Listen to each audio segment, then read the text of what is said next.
Salve, salve, torcedor São Paulino, mais um vídeo aqui no nosso canal para falar do pós-jogo de Ponte Preta e São Paulo pela 8ª rodada do Campeonato Brasileiro.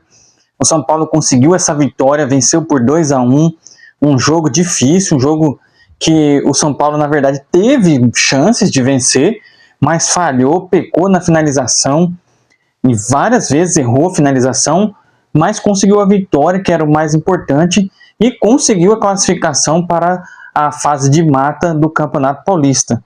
No início do campeonato, com aqueles resultados péssimos e tenebrosos que a gente estava tendo, todo mundo falou, eu falei nos vídeos aqui claramente que o São Paulo ia brigar para não cair, e aconteceu que brigou ali 1-2 rodadas e terminou em 6º lugar. Para mim, ainda é uma vergonha, no todo é uma vergonha o São Paulo terminar em 6º. O São Paulo terminou atrás de Novo Horizontino, Palmeiras, Red Bull, Portuguesa, Corinthians. Aí depois que vem o São Paulo. Olha, como que o São Paulo fica atrás de Novo Horizontino? Como que o São Paulo fica atrás de Portuguesa? Agora, falar do Bragantino, o São Paulo direto fica atrás do Bragantino, muitas vezes, inclusive no Campeonato Brasileiro. Fica atrás do Corinthians algumas vezes, no Brasileiro não, mas no Paulista já ficou várias vezes, ultimamente, e do Palmeiras sempre fica atrás do Palmeiras. Olha, eu acho ainda que foi uma campanha fraca do São Paulo. Acabou com 13 pontos, e aí, olha, eram 8 jogos, 24 pontos, o São Paulo conseguiu 13. Não é bom, não é uma campanha boa, não é uma campanha ótima, é uma campanha média. Saiu daquela briga contra o rebaixamento e brigou pela classificação e se classificou na última rodada, porque se o São Paulo não tivesse vencido e ficado com 10 pontos, o São Paulo não tinha classificado, porque 10 pontos hoje o São Paulo teria ficado em 10º lugar, se tivesse ficado com 10 pontos só, não ia ter classificado, ia ser ainda mais vergonhoso. Mas agora vai aí para disputar contra o Bragantino, porque ficou Novo Horizontino contra o Santos, que o Santos ficou em 8º, Palmeiras contra o Capivariano, Red Bull Bragantino contra o São Paulo e a Portuguesa contra o Corinthians. Ou seja, o São Paulo vai disputar essa partida fora de casa, lá no estádio do Bragantino, e a gente sabe que lá a coisa é complicada. O São Paulo, eu não sei se o São Paulo já venceu alguma vez lá, eu acho que nunca venceu. Desde que é Red Bull Bragantino, eu não tenho na memória se o São Paulo já venceu lá. Eu acho que não, acho que nunca venceu. Espero que dessa vez seja diferente. O São Paulo vai ter que ir com o time titular, se quiser avançar vai ter que ir com o time titular, e aí eu quero ver, porque o São Paulo é o zero e vezeiro de perder lá em Bragança Paulista. Direto o São Paulo perde. Espero que seja contada uma história diferente dessa vez, mas aí o São Paulo entrou no jogo, se impôs ali no começo, tal, mas assim, na minha opinião, eu vi gente falando que o primeiro tempo foi bom do São Paulo, foi muito bom. Eu acho que foi um primeiro tempo médio para baixo. O São Paulo teve chances? Teve, mas eu não acho que foi lá essas coisas. Para mim foi bem médio mesmo, assim, brigado, moroso até muitas vezes, meio aquele jogo estava meio parado, alguns momentos meio parado, mas ainda assim o São Paulo consegue terminar o primeiro tempo com 1-0, gol do Lucas Ramon, um bom gol, um belo gol. Ali ele teve aquela tabela com o Luciano ali, ele chegou batendo, legal. E aí no começo do segundo tempo o São Paulo consegue fazer mais um gol, o lançamento do Sabino para o Caleri. Ninguém nem esperava um lançamento desse do Sabino. Caleri dominou e bateu com desvio, fez o segundo gol do São Paulo no início do segundo tempo, e depois cedeu esse gol, um gol bobo ali que o São Paulo cedeu, o cara sobrou pro cara dentro da pequena área ali, e aí ele matou pro gol. Mas assim, depois disso o São Paulo ainda teve chances, a Ponte Preta também teve algumas chances, mas foi um jogo, na minha opinião, muito bem disputado na questão física.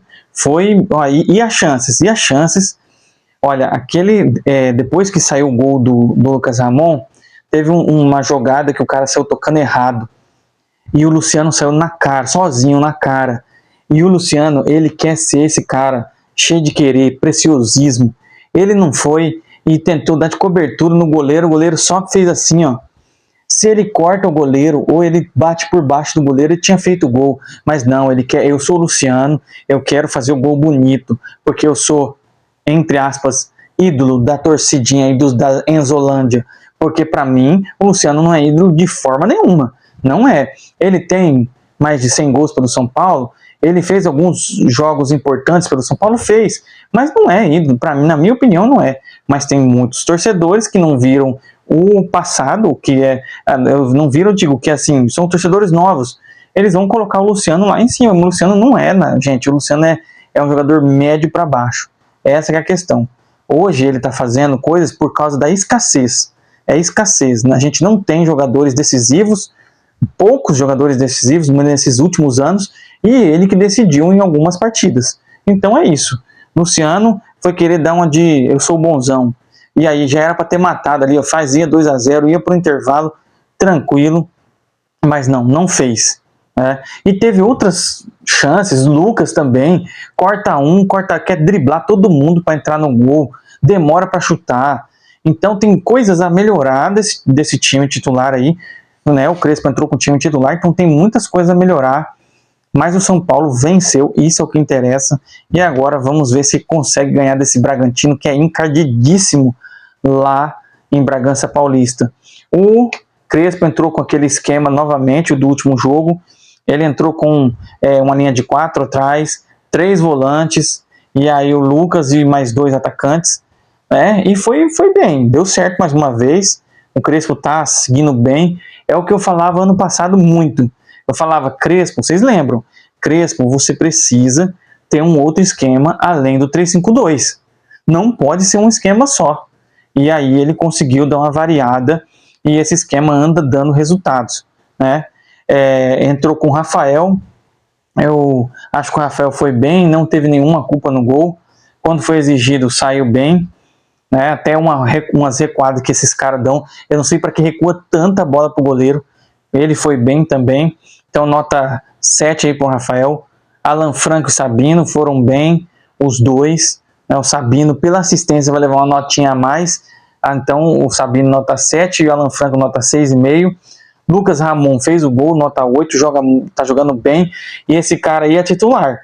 Ele é o titular e o Mike é o reserva.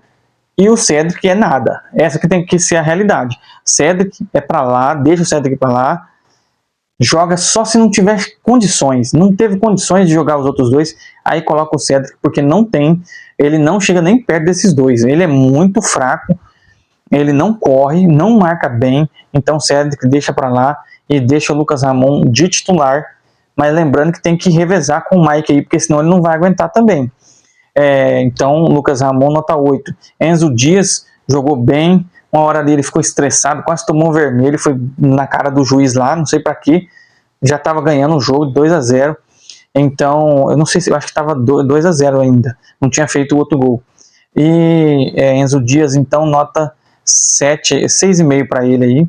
Pablo Maia não está desenvolvendo. E olha que o Crespo está dando chance para ele, hein?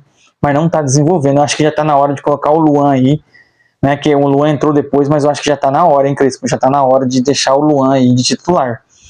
E então Pablo Maia, nota 5,5 para ele aí. Danielzinho, nota 6,5, jogou razoavelmente. Marcos Antônio jogou mais uma ótima partida, tá jogando demais, nota 7,5 para ele.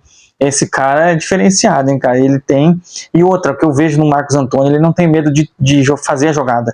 Ele não tem medo de tocar para frente. Ele não tem medo de fazer lançamento. Ele tá acertando porque ele tá tentando. Então a gente faltava um jogador desse.